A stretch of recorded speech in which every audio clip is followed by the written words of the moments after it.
Good evening, everyone. I'm Keishel Williams, an art and culture journalist, literary writer, and book reviewer. Welcome to the final installment of Authors Connecting by Tropicalfete.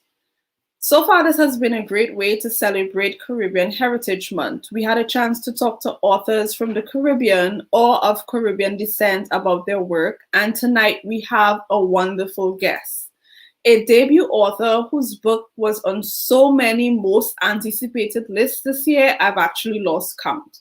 We're lucky to have this young author here with us today, Liselle Sambury. Hi, Liselle. Hi. So I have a short bio about Liselle.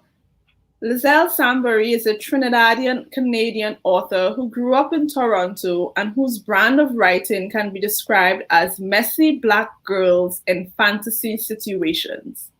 In her free time, she shares helpful tips for upcoming writers and details her publishing journey through a YouTube channel dedicated to helping demystify the sometimes complicated business of being an author. Lizelle's channel has over 3,000 subscribers, and I myself have watched a few of her videos. They are really, really great, and it's a great way, especially if you're interested in the YA fiction writing space, to understand how she's navigating the publishing world. Her debut novel, Blood Like Magic, was released on June 15th, which is a week ago. Now we have her here to chat with us. Welcome, Liselle. Thank you for taking the time to join us tonight. Hi, thanks for having me.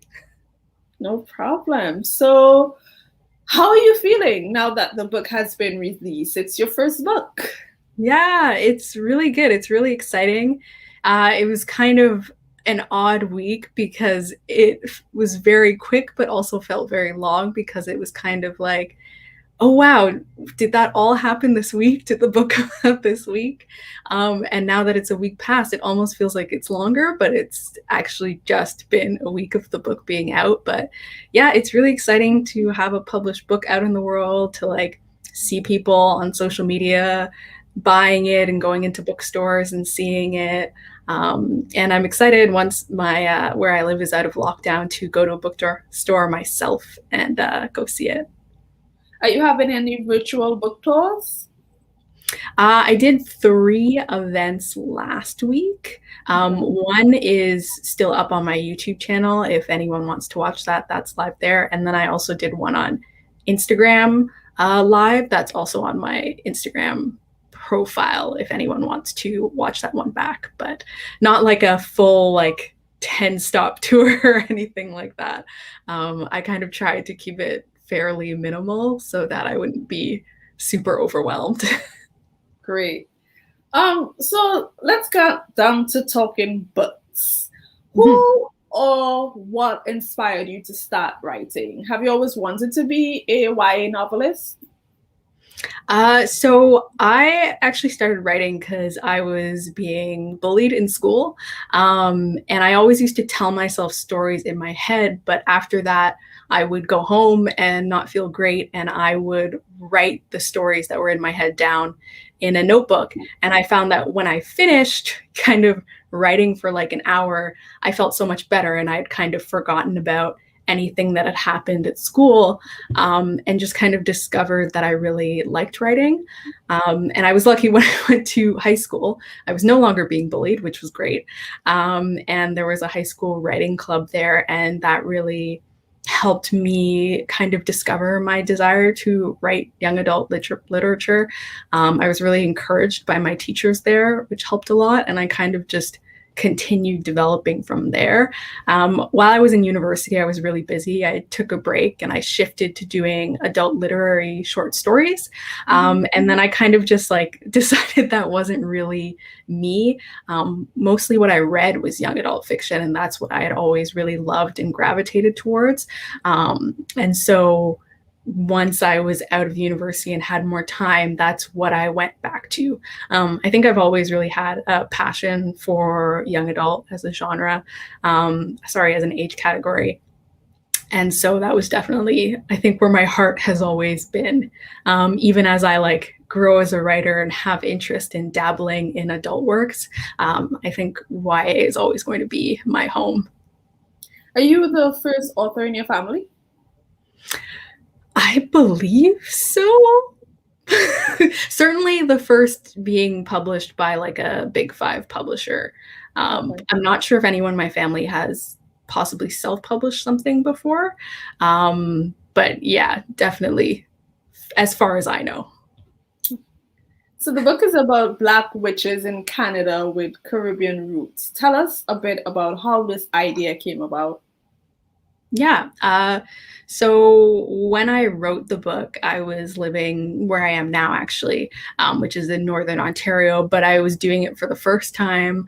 It was kind of the farthest I had ever lived from my family. And I was missing Toronto, where I grew up, a lot. And I wanted to write a story that took place there. And I had always had an idea floating around that I wanted to write about a family of Black witches. And it just became really natural to put in a lot of my experience growing up, which was in, a Caribbean household. My grandpa is from Trinidad. My step grandma is actually from Montserrat. And so that was just kind of the environment in which I grew up.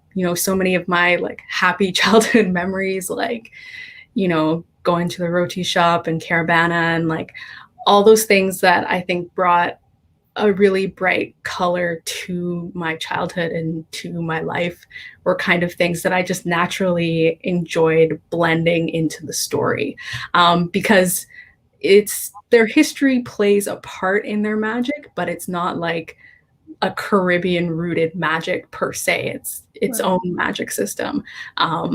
So it's not like I had to have it in there, but it was so natural to have it in there because I was already putting so much of myself into the work.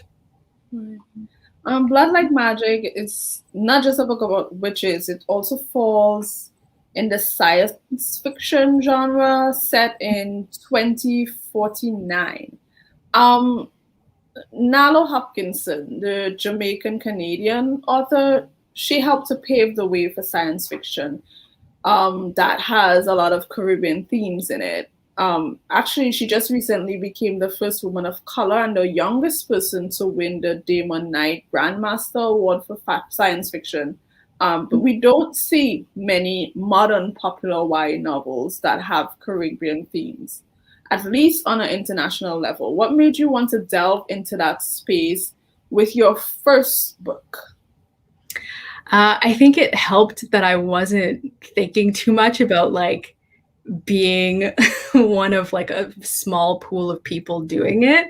I was just writing what I knew and really putting myself into it. And like, I was writing so many things that I didn't really see that I wanted to see. I was writing Caribbean Canadian culture into it, and I had never gotten to read that. I still need to get into Nalo Hopkinson, and especially in the YA space, right? That wasn't really something I was seeing, and that just kind of came out. And I didn't really think that much about the fact that there wasn't a lot of it, and that I was contributing to that kind of until I was done. And I was kind of looking around and I was like, oh, right, like, there's not as much, especially in the YA space. We're seeing more now, which has been great. We were talking a little bit before about Where the Rhythm Takes You by Sarah Das. And I know Shannon Smart's, which is Steeped in Gold. I'm so excited to see more of that representation coming out. I think especially, in the young adult space, like there is not just one type of Black person or Black experience. There's so much depth. There's so many different cultures. And it's so great to be able to see more people being able to bring those different experiences, and showcase that. So that's something that's really exciting to me, even though I didn't think that hard about it when I was doing it. But now you know. Yeah.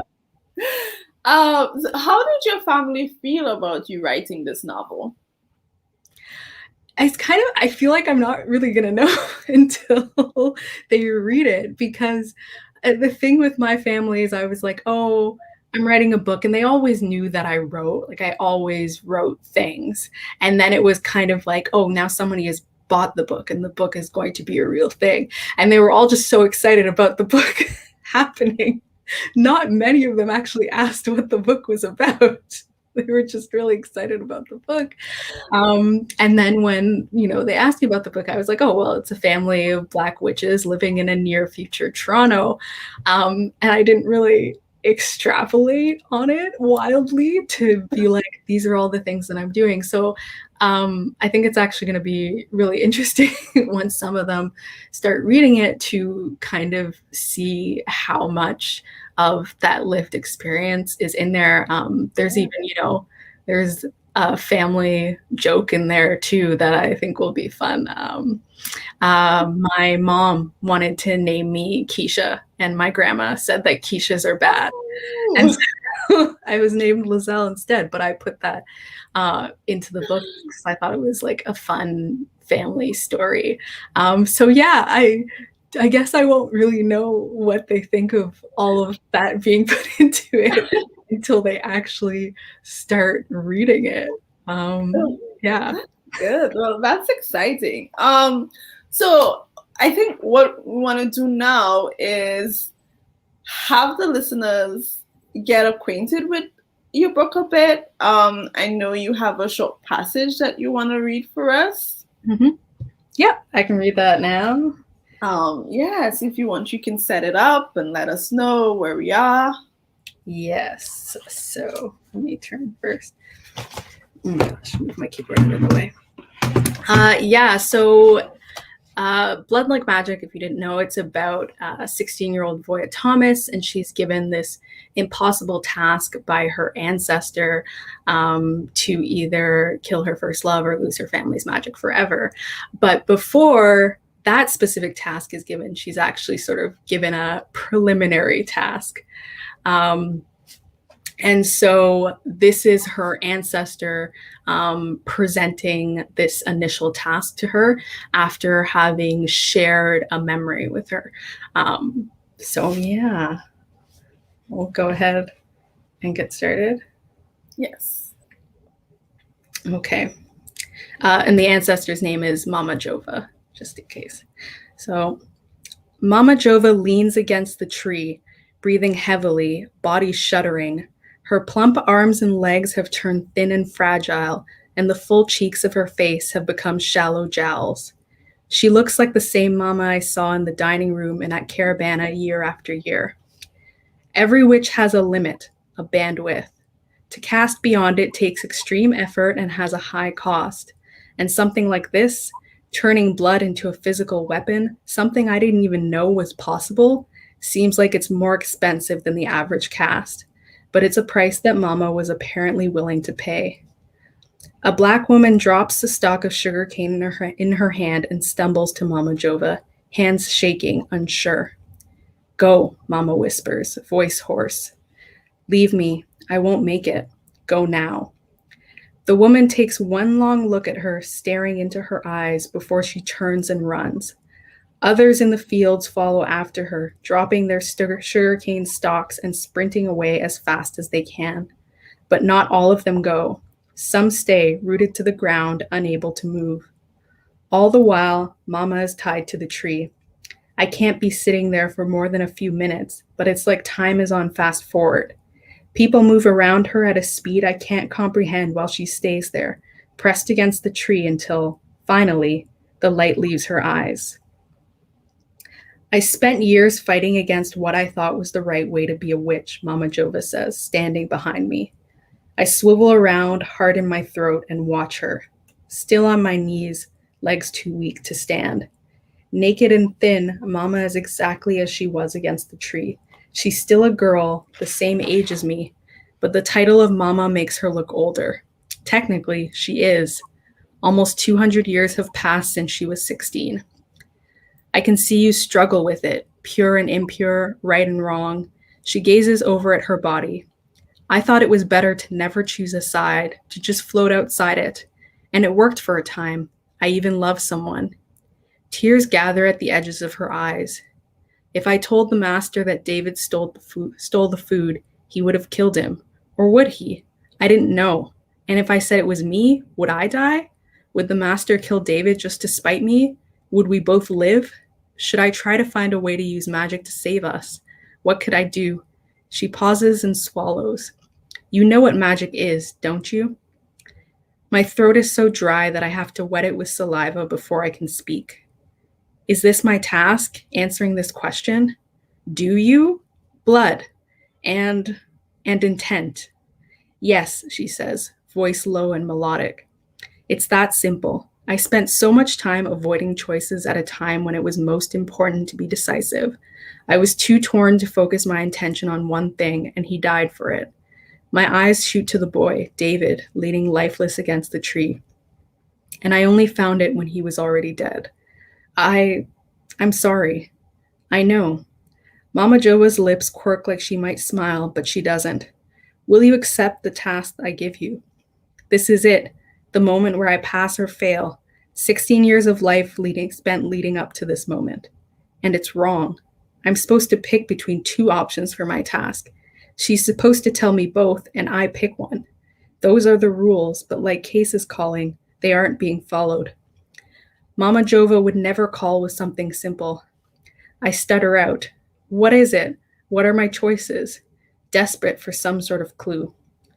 Mama Jova's lips go tight. You can't know this task before you accept it.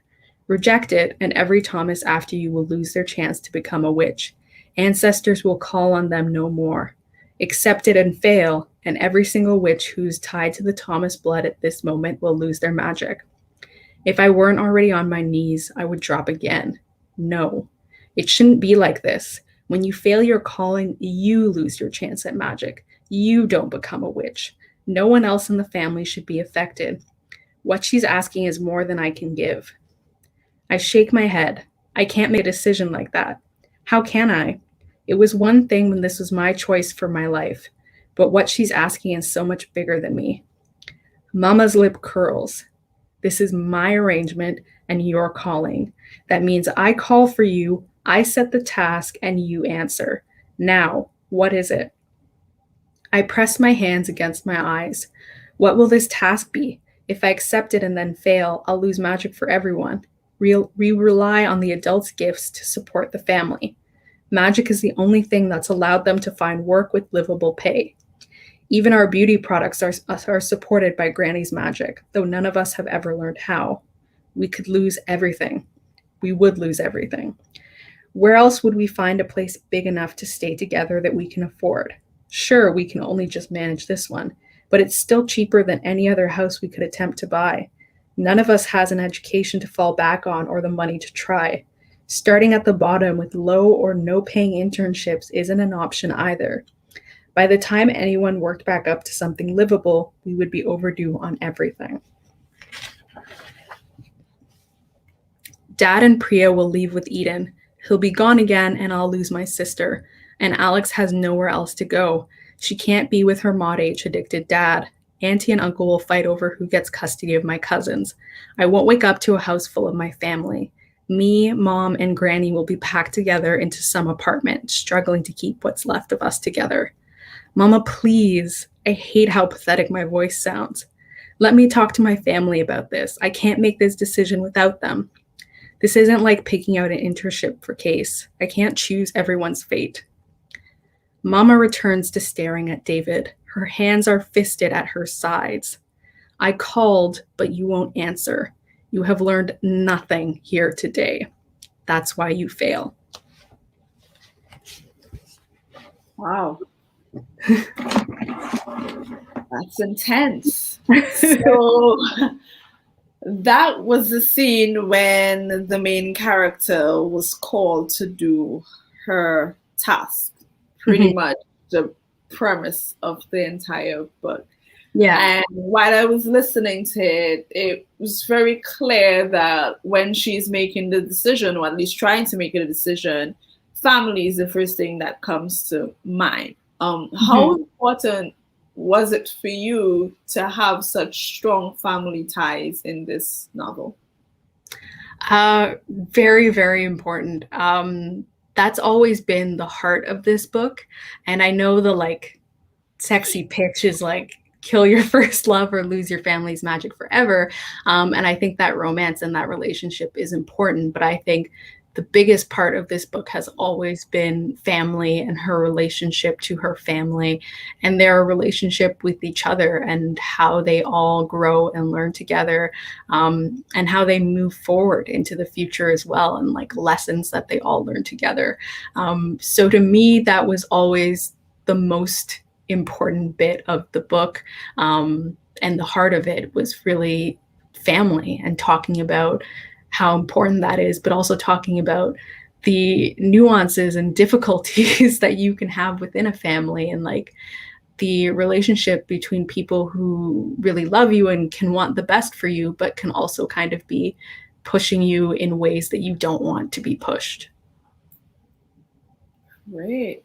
And just so we have that little plug in there, those who are watching, don't forget you can purchase Liselle's book on Amazon or Barnes and Noble or any other bookstore outlet. Um, Liselle, you were born and raised in Canada, Mhm. and your family has Trinidadian heritage. Have you ever been to Trinidad? Yes. So I lived in Trinidad for a year when I was 5.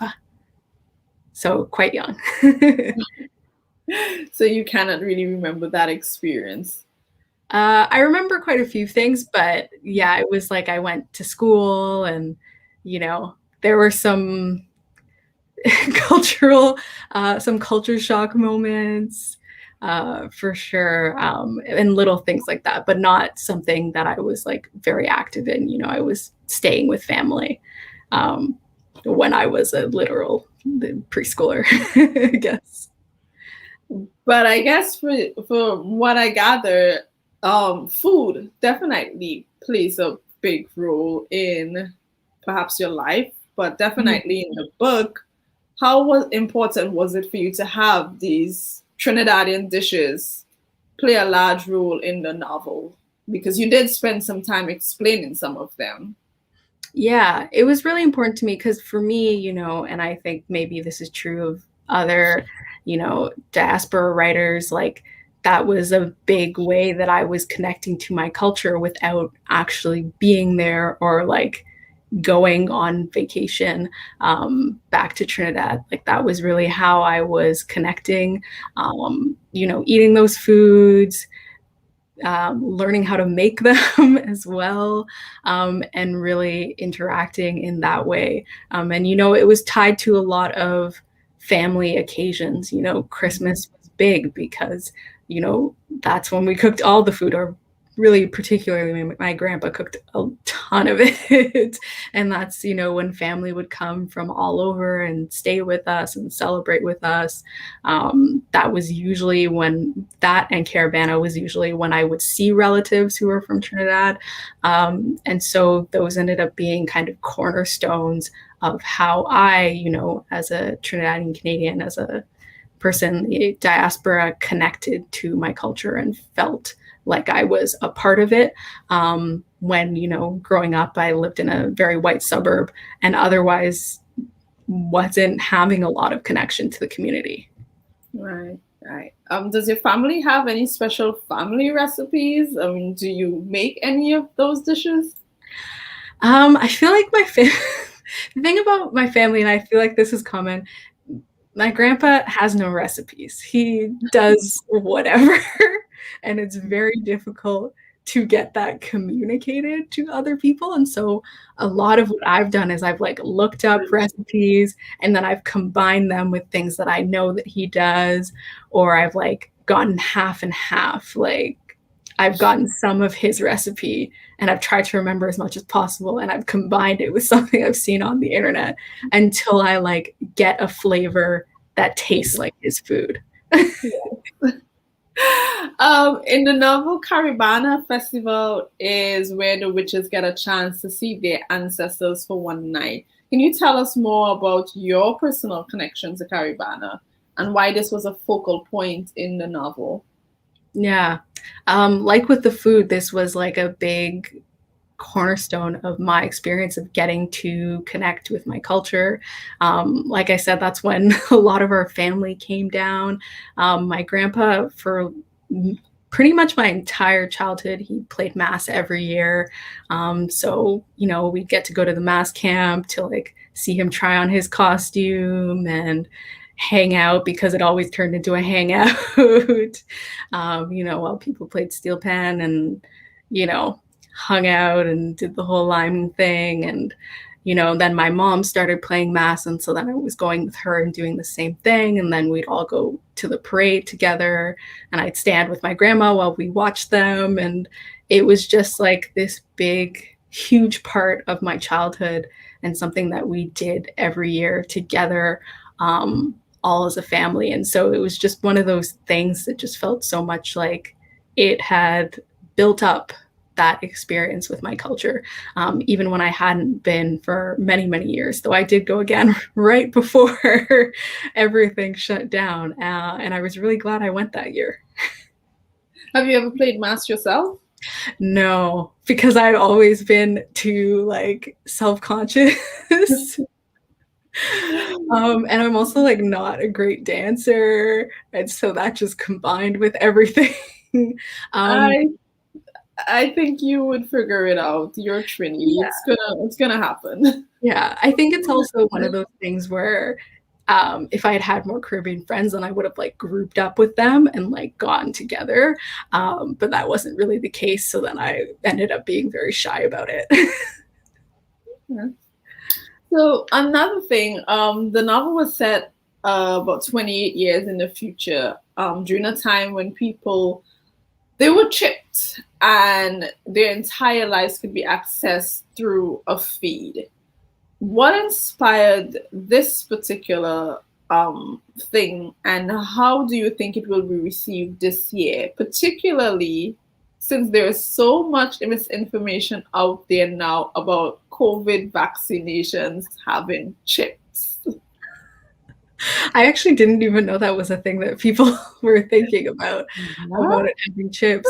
I think when I think of the future, I naturally think of what is the next progression. And it's funny because somebody was telling me this story about how they were saying we're already chipped, because they were saying, how many times do you see someone without their phone in their hand? They're like, if your phone is always in your hand, you may as well just have a chip in there because you're attached to it anyway. So I didn't actually think too much about that chip bit. But for me, the initial inspiration of just putting in the future was just, I thought it would be fun. Just point blank. And I thought it would be different. And now I'm really happy that I did that, because I feel like I got to explore so many different topics because I had done that. And it was really interesting in a book that is so very much about ancestors and like where you've come from in the past, and to combine that with a future generation. That ended up being really fun to do. So I'm excited. I'm happy that I did that. I hope people aren't too disturbed by the chip. Well, we'll see.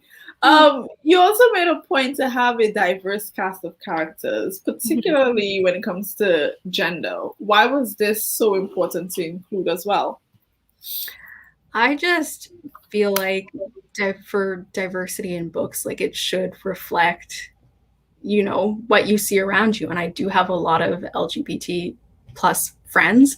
And so it was natural for me to incorporate those characters into the story. And then after I decided to do that, it was basically of doing the work of making sure I was doing it as accurately and respectfully as possible. And I was really helped along with sensitivity readers in that way. And that was really helpful for me. But I'm really excited to have a diverse cast, because I really hope that kids that are reading this can feel seen in the book and feel represented in the book. And I love being able to have a wider breadth of that representation in the book for them. Great. So I decided that I would also read a short passage from the book. And since we spoke so much about the importance of food, This section is when the main character and her grandmother is at a food contest where Voya, the main character, Mhm. is participating and her grandmother is her assistant. Granny squints at what we brought. What are we making? I walk over to the ingredients I packed in a rush this morning. At the time, I felt panicked but focused. Ever since my talk with Dad last night, I've been thinking about what he said about me being a part of our heritage and adding something new. Do you remember the first thing you ever taught me to make? I asked Gran. She leans against the table. We're doing my bake recipe? We're doing mine and yours and Auntie Elaine's recipe. I pull out a couple of sticks of butter and put them in the freezer of the mini fridge and save one last stick for the fridge. When Auntie Elaine made the soft Caribbean bread, she would use powdered coconut from the store, while Granny insisted on a specific brand of canned coconut milk. When I pull out a whole coconut, her eyebrows shoot up. You're going to milk that thing? Fresh is better. I never tried it my way because I didn't want to mess up the recipe Granny taught me. But this is a way to add some of myself. And how do you plan to split that open? I pressed my hands together and put on my best begging face. Magic, please. Granny rolls her eyes and sneaks the coconut into a corner. She splits her tongue with a tooth in the back of her mouth. It's a retro tradition for witches to have a sharp metal canine installed for easy blood drawing. No one younger than Granny is hardcore enough to do that anymore. Opening the coconut takes longer than it would usually. With less than a week left until the end of my task, no one is on top no one is in top operation shape. When Granny brings back the coconut, her forehead is gleaming with sweat from the effort. She grabs a bowl and she places under it, sorry. It looks whole. There are no cut lines. Drop it. I dump the coconut into the bowl and it splits into dozens of small fragments, the fresh milk pouring over them. I grin at Granny, who smiles back. Examining her glistening forehead, I frown. Even Granny is suffering from the effort of using magic this far from my task. We work quickly together, and I'm taken back to when I was 6 and sitting on a high school stool at the kitchen island, covered in flour and kneading baked dough with her. Some moments you know that you'll remember forever. That's what it feels like here with Granny. Like no matter what, we can always come back to this. Can you make small this? I'm going to fry them. Granny wrinkles her nose. You're going wild today. I rush over to the back burner to check on the saltfish I set cooking over the fire. There's also a second pot with a mix of sorrel flowers, cloves, orange juice, and peels, and a generous amount of sugar, exactly like how I've always made it for the holidays. A drink from my heritage to go along with the meal. I turn it off and set it to the side to cool. I take the saltfish off the hot plate and drop it in one of the trays over a heated bain marie. Grabbing a stick of refrigerated butter, I mix it with a combination of herbs and mashed sweet mango. Granny's eyes look like they're about to disappear in her hairline forever. It's gonna be good, I assure her. If you say so. I use a piece of iron film to wrap the butter into a small roll and stick it in the freezer. Granny finishes prepping the last of the dough and puts it in the fridge. I spot the judges on the way on their rounds and drop 3 portions of baked dough in the fryer. By the time they come round, we'll be ready. Granny pulls over a plastic chair and sinks into it. I'm too old for this. You're young. Don't flatter, girl. I'm not going to be here forever. My hands twist themselves into a knot. I can't imagine what life would be like without her. She's the matriarch. She holds our family together. You can't go anywhere. Who else is gonna be matriarch? Maybe you'll take over. I snort out a laugh, but Granny doesn't join in. How are you doing? She asks. It's all ready. I think they like it. I mean, I hope they will. Not what I meant. Ah, she means how am I doing after yesterday when I almost impaled Luke with a kitchen knife? I haven't told anyone about how I've been rethinking Mama Drover's task. I've even been keeping my thoughts elsewhere when Keith is around. Her gift dull enough that I actually have the ability to hide thoughts. I'm alright, I guess. I'm not really. I didn't realize how often Luke and I sent messages back and forth until I woke up to none.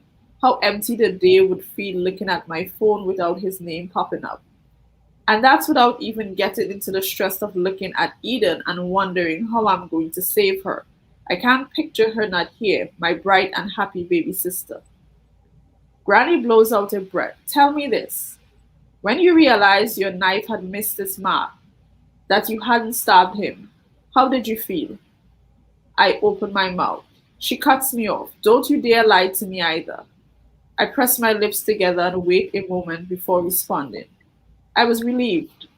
I thought I was going to kill a fake Luke to stop the vision. If I had really stabbed him through the heart, even thinking about it makes my stomach clench and burn. Granny gives me a slow nod and leans back in her chair. In our family, you only participated in rituals if you were a witch. I had just passed my calling, got my gift in the past alone, as we did back then. No amplifying ceremonies either. Mom felt they were for weak families. And it was customary back then that right after you perform your first ritual and take a life, to start you off with a high bandwidth, alone, like everything else. Alone? You had to do a ritual by yourself? Granny pulls a grim smile. There were 10 of us in the house, not much less than we have now, but I constantly felt as though I was living by myself, especially because I was the oldest. That was tradition too. The oldest would become matriarch. My siblings didn't like me very much because of it. This is the most I've ever heard her talk about her childhood or her family. I'm ashamed to realize that I never asked. I assumed that everything I knew about her was what was important, and anything else was just her past. She never volunteered the information, so I assumed she didn't want to discuss it. And you did it? The ritual? I did. She shakes her head. I left the woman blindfolded and sliced across her neck as fast as I could. Magic filled me, and I got stronger. And in the afterglow, I cried. I kept my voice as quiet as I could so no one else would know. I don't know what to say to her. I come closer until I'm standing right in front of Granny. She gazes up at me. Every day since, I've regretted it. I tried to find out about her, but there wasn't any information. Those are the sorts of people we try to find. Folks without records. At first I ran from my family, from that woman, from everything. Packed up in the van with your granddad and Vaku and hit the road as soon as I could. Because I knew that one day he would have to stay in a room alone and cry over a dead body, a person he would never know. When I got pregnant with your mom, I realized that she would become the matriarch after me. Or at least that's how it would have been under my mom's rule. It's different now. But at the time, the idea of her taking on the horrible legacy was too much. I wouldn't let my children suffer like that. She licked her lips. I came back home and pretended to be everything mom wanted up until the day she died. To be sure I would be made matriarch. It was right, it was my right as the oldest. But I had been away for a while and was worried she would take it away from me. The day I was crowned, I told my family we were going to switch to purity. If they didn't want to, they would have to leave. My drawer drops open. I knew Granny's family cut ties with her, but I thought they just left. I didn't realize that she kicked them out. Granny smiles. They all renounced me as their matriarch. Some stayed Thomases and lived without connection to a leader or a family. but most married into other families or pledged to new matriarchs. For a time, I was the only Thomas born witch in the house, but I had your granddad, Baku, and your mom growing inside me. For once, I wasn't alone. She points behind me. Take the bake out the fryer. So, that was one of the stronger parts of the book for me because it showed how much Voya and her grandmother, one, had in common, and two, that sort of familial connection we were talking about in terms of the importance of family and understanding your heritage and understanding that some of the things that you believe you are going through, you're not the first person to go through it. You have family members who came before you. Yeah, absolutely. And that was definitely what I wanted from the scene. And I think, Voya's relationship with her grandmother, so much of the book is them kind of not communicating in that way. And it kind of reaches a boiling point just before that chapter where her grandma kind of starts to understand just how much she's struggling and how much sharing that could have maybe made a difference. And for Voya, it's also a moment where she starts to deviate away from what she's always known in her family, how she's always kind of operated has been to do what her family has always done. And she also struggles with like trying to copy what someone else has always done. And this is her time where she really makes a way of bringing those things together and creating her own sort of path, even though it's starting with something as simple as, tweaking a bake recipe. It's kind of a precursor to her being able to do that in her life as a whole. Sounds kind of like what you just said about when you tweak your grandfather's recipe. Go on YouTube, find this here, do this there, and you make it your own. Yeah, which I didn't think of. Yes, you see, I think that's the thing about writers. So much of yourself is in the book that you write that most of the times you don't even recognize it. Yeah, doing things subconsciously. Exactly. So your novel dropped last week, as we said, but let's get down to the nuances of being a writer. You already have a second book deal. Congratulations. Thank you. It's actually a 6-figure 2-book deal. Could you tell us a little about what we can expect from this forthcoming book? Yeah, so this is for Butcher Birds that comes out in 2023, and a second book that is still in the works there, being decided. But Butcher Birds itself is actually set in Northern Ontario, where I live now. And it's got a lot of similar themes to Blood Like Magic in that family is something really important.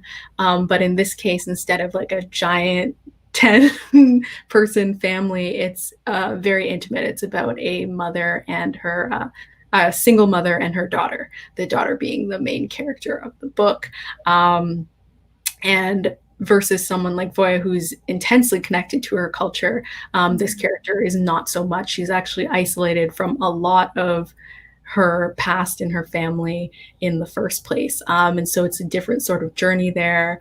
It's got a creepy mansion in the woods.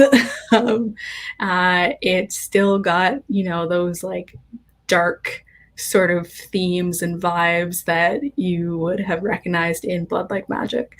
And it's a bit more of a creepy, cerebral tone, I would say.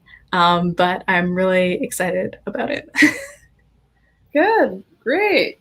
Actually encourage a lot of young people to watch this evening and to sit in and listen to this conversation. I know Tropical Feds, at least one of Tropical Feds' prime mission is to educate, especially young people. So I have a few questions about just being a writer. Mhm. Um, you know, what people should know, what it's like to be a young full-time writer. You are a full-time writer now, right? This is your Yes, I do primary. write full-time now. Yeah. Great. So what made you take the leap to become a full-time novelist, and how did you prepare for that? So I was, I guess, sort of kicked out of the nest in a way. I worked in social media in the travel industry. And when COVID hit, the travel industry took a very large hit. And so I was laid off. And in that time, I was like an accidental full-time writer. I was continuing to write and focusing on that solely. I was still looking for work, but was having a difficult time. And basically, kind of after roughly a year and a bit of that, I kind of just decided, you know what, I'm gonna stop. Well, when I had gotten this book deal, precisely, I was like, you know what, I'm gonna stop looking for work and I'm going to give, writing full time a try, and see what I can do with it. And I always think of it as like an ongoing thing. Like I haven't like said this is what I'm doing forever. I can try it and see it, and I can see how I'm managing year by year. Maybe some years I'll be like, you know what, maybe I'll do some sort of part-time work while I also do writing, or maybe I'll just always exclusively do writing. I think something I've learned like in my adulthood of like switching jobs and careers, because social media is not what I went to school to do. I went to school to do assistant speech therapy. And I changed out from that as well, as that I have a lot of flexibility in my life, even though writing in any stage of whatever else I'm doing is always my constant. Yeah. Great. That sounds really good. So what can people, especially young people, expect if they decide, you know what, I would prefer to be a full-time writer rather than work in the corporate world? How difficult would you say it is, at least in the first year of it? Yeah, I feel like you definitely need to have supports in place, whether that's like savings or whether that's living with people who are also helping support you. That's something that I have. I have a support system in my partner and in my savings. I've always been able to, if things hit the fan, I've always been able to have family that will help me out while I kind of find my legs. But I feel like it's really just a lot of planning, a lot of advanced planning, and looking at what you need to live, and deciding how you're going to get those resources to do that, and monitoring that on a continual basis, because I'm always monitoring on an ongoing basis. And I don't know how it is in different countries, but in Canada, there's also quite a few grants that you can apply to. So you can apply to a lot of these grants to also help get, support for artists, support for being a writer, while you're doing that as well. So there's like different ways that you can kind of find ways to help yourself out. But I would say the biggest thing is definitely advanced planning. Great. And one more question about being a writer. A lot of people believe you need to go to school and study, for example, have an MFA or anything like that to become a writer. What do you have to say about that? I would say you definitely don't need to. um, it's sort of interesting because I also thought that when I was kind of growing up, you had to have these certain credentials. And then I think because of the way things are so accessible, the way that you can kind of query a lot of agents through email, the way you can send everything through email, that's really removed a big barrier. because a huge barrier used to be you had to send in these giant manuscripts and you had to pay for that and you had to get all of that done. It was a little bit more intensive and things were also less transparent. It was more difficult to get that information, in which point I can see being in like an MFA program and having access to all of that would have been really helpful for helping you get that foot into the industry. But I can say at the very least for young adult and for adults as well, to my knowledge, you just need to have a great book. And finding whether you find representation to represent that book, whether you submit directly to publishers, like if you can write a great book, that's what matters. No one has ever asked me for credentials or anything like that. And so that's definitely what I would say, like work on your craft however you can, because I know also there's lots of financial barriers to doing an MFA and that sort of thing as well. We have a question from Marilyn. She's asking if the book is available in Barnes & Noble in the UK. So you can order the book from the Waterstones website in the UK, but the book doesn't have UK rights sold, so you can't like go into a bookstore in the UK and buy it. You can only do that in Canada and the US, but you can buy it off the Waterstones website. You can also buy it off of Book Depository, which ships to a lot of places worldwide for free. Great, thank you so much. So it really was a pleasure having this conversation with you, Liselle. We talked books, we really did. We talked family. We talked about how great it is to be able to, be a young author right now and see your work come to life and people appreciate it. So I'm very happy for you to be able to join us tonight, and hopefully we will get you again sometime, perhaps next year, to talk about the rest of your books. Yeah.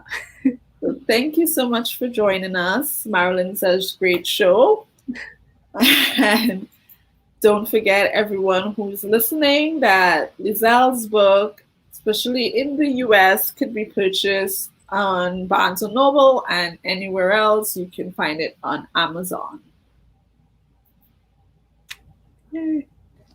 Thank you. Have a great evening, everybody.